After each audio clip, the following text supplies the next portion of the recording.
here's the switch I want to replace, and it's got a ground, that's the bare copper, but then it's got, this is a single pole application. The hot, one of these two wires is the hot. So I want to figure out which one it is. And the other, so it'll go into the switch and then through the switch and then back out. But I don't know which was hot and which one's neutral, and I want to know.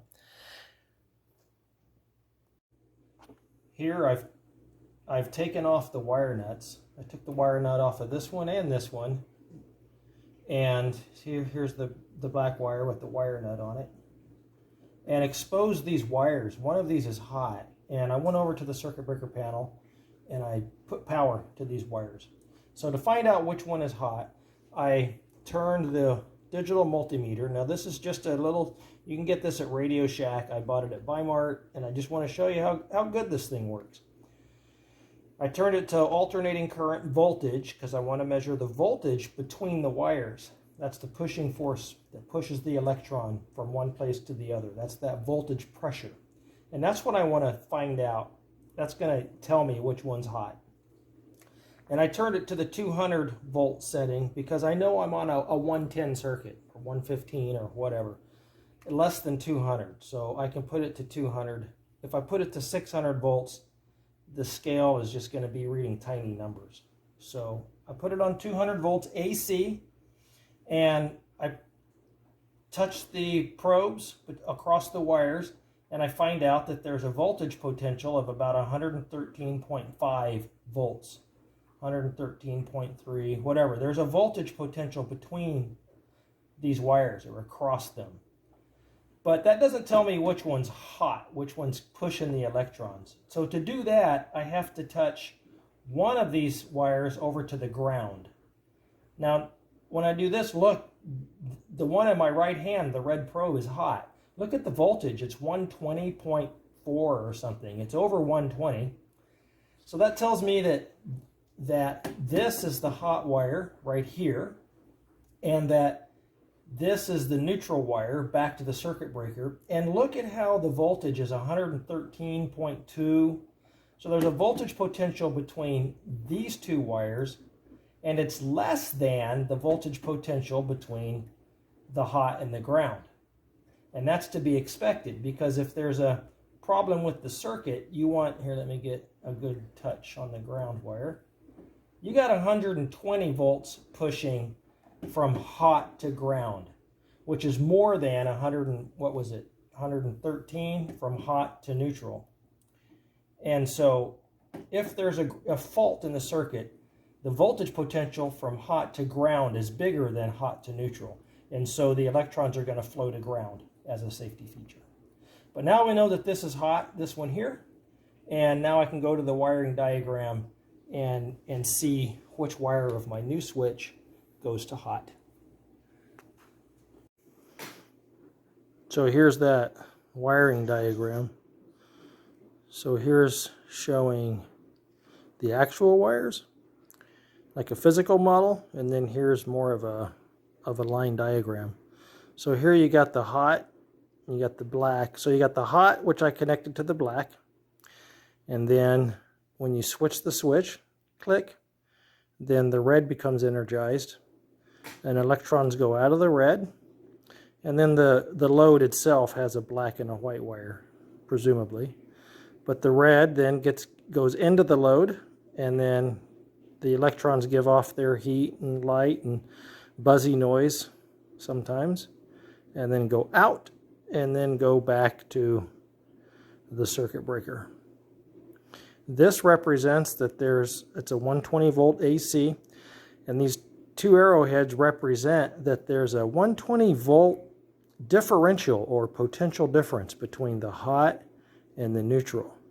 So that's why you measure across. That means voltages are measured across two wires or between two wires. There's a voltage potential. It's like having a dam. You got the forebay where you go, above the dam. You got all this potential up here, and then this represents the dam face, And then below the dam, you have this gravitational drop, like you're several hundred feet lower on this side. So there's a potential difference. There's a gravitational potential difference of a dam where you got higher elevation and lower elevation. So gravity has a potential difference. With electrical, you've got the same potential difference, but it's between wires. So you got all these wires all these electrons being pushed into this wire, and none over here. But they want to get, if you give it a path, the electrons want to get over here. So there's an electrical potential difference of 120 volts AC.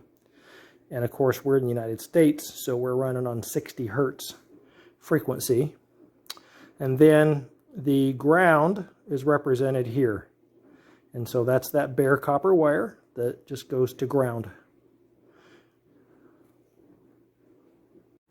So here we determined that this one was hot, and so I looked at the wiring diagram, and it says that the hot should go in the black, and then it goes through the switch, and then comes out the switch and goes to the load through the red wire.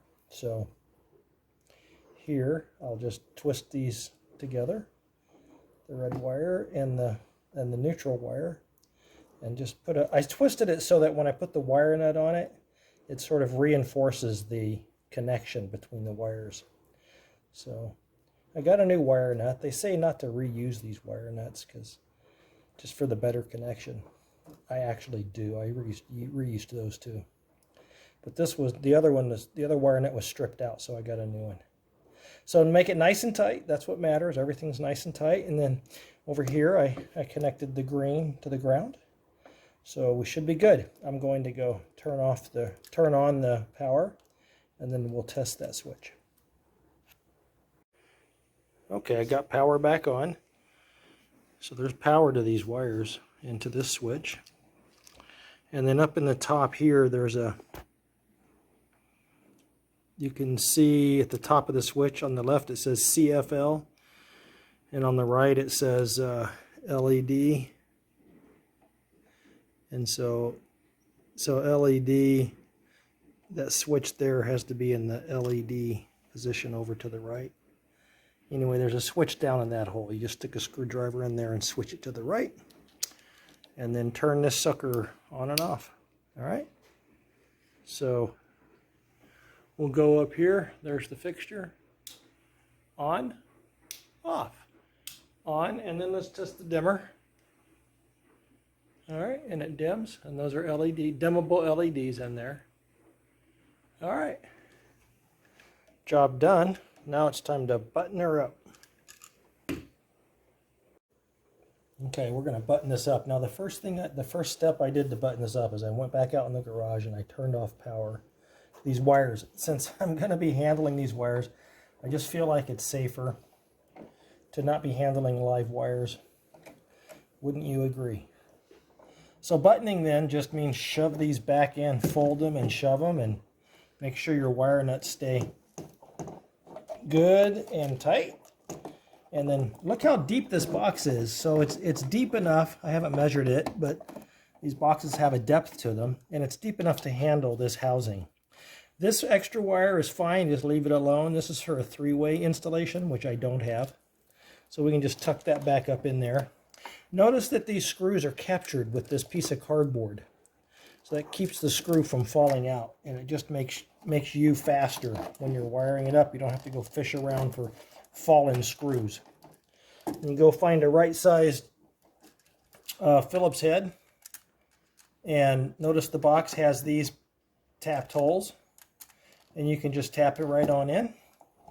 Get one started, get the other one started, and hit the hole. There we go. All right. Got the hole hit. Tighten her down. Now as I'm tightening it down, I want you to study this switch right here. Notice that it has screws as well in the position where I'm screwing right now. But notice also that it's got little ears. What I mean is it's got these ears right here. And those ears are currently flat for this particular installation. But those ears, you can take a screwdriver and you can put a finer screwdriver than that in that hole, and you can bend. See, there's a crease right there, and you can bend those ears. And the purpose is, you see how this box and the sheetrock are pretty flush? Well, if the box and the sheetrock weren't flush, then you can bend these ears to stand out this outlet further out in case you have to deal with like an alignment issue.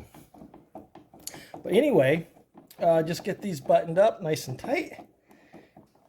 Everything in electrical needs to be good and secure.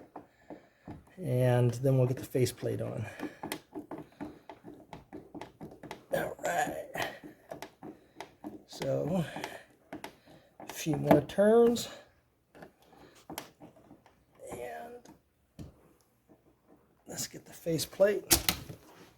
So, this is one faceplate design for that kind of switch. Looks good. Let's see. That's not fitting right, so I'm just going to need to go ahead and loosen this up a little bit so that I can slide it over and get that to fit. In other words, this part here was not fitting through the slot. So there, it's fitting through the slot just fine. And it's time to get out the flathead and get this plate mounted up, and we'll call it good after that. All right, and I'll replace these 4 screws, and that'll be the end of the show.